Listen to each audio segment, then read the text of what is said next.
simply tapped his phone as he walked out of the airport. Yet every facial recognition camera failed to identify how dangerous he truly was, because his face had already been replaced in the surveillance system with someone else's in real time. Even the security checkpoint gates were easily breached by him.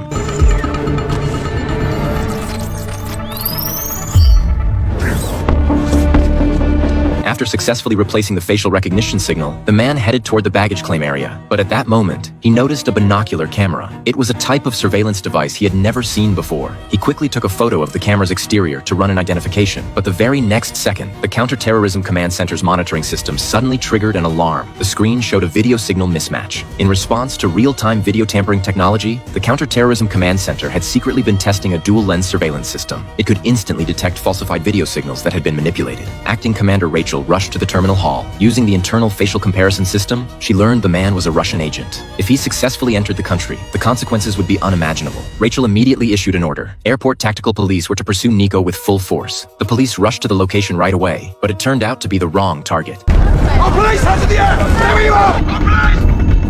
Lost, no eyes on target. Pos ID, target heading towards Customs Green Channel. Our police, don't move!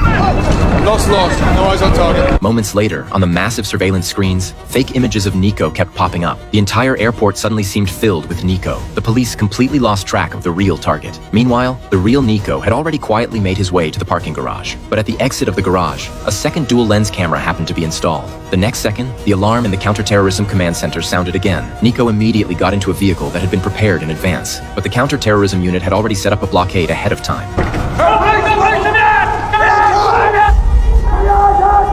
A subordinate immediately reminded Rachel that a successful capture this time would be the perfect opportunity to hold a press conference. They could publicly announce the system. Rachel immediately contacted her friend Isaac, the Secretary of the Interior. They shared the same objective. The press conference was scheduled for the following day. Rachel successfully introduced the camera system on stage. Warm applause erupted from the audience. At that moment, a man dressed in black quietly entered the building hosting the event. He pressed the elevator button for the floor where the press conference was being held. While the elevator was going up, he checked the surveillance feeds from the scene. At the same time, Rachel invited Secretary of the Interior Isaac to the stage to give a speech. After seeing this, the man in black quickly operated a device in his hand. He directly cut off the surveillance signal showing him heading to the press conference. The signals from reporters and TV stations were also interrupted. And I refuse to call her acting commander of SO15. She's definitely not acting. Commander Rachel Carey.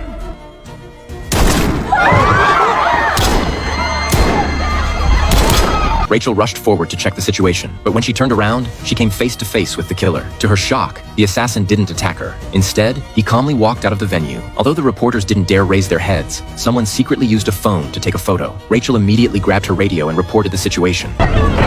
Shots fired. Plato response. T-66 active shooter in the building. Top floor. But every move they made had already been monitored by the assassin. As soon as she ran downstairs, she watched helplessly as 2 team members were shot dead.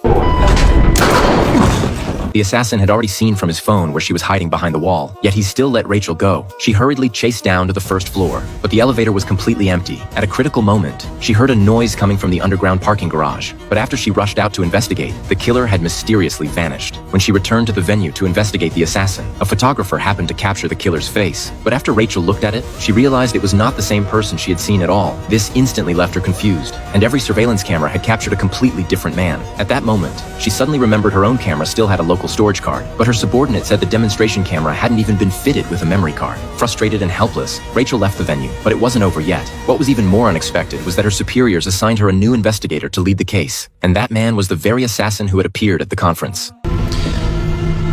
Deputy Commander Carey, allow me to introduce Commander Pierce.